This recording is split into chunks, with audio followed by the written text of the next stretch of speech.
vậy mà xui nhung thơ ca nghe mà phải lỗi nghe ca nghe bác nhung mà năng bài cho kia gặp bông cây lụa xuống lên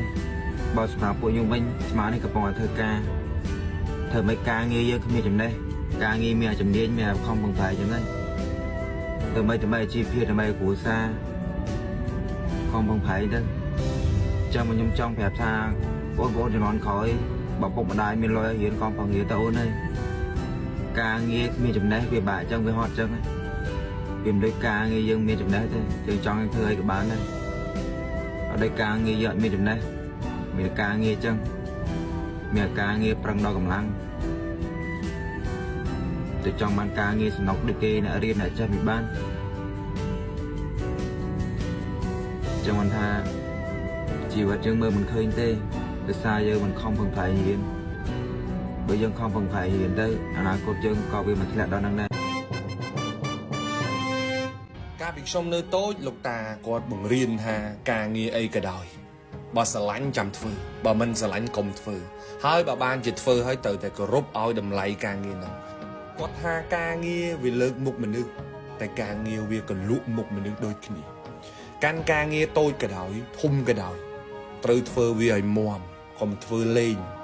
គាត់ប្រាប់ថាមានការងារធ្វើត្រូវគិតរឿង3ដូចមុំចក្រានអញ្ចឹងហើយកុំភ្លេចខ្លួនឲ្យសោះ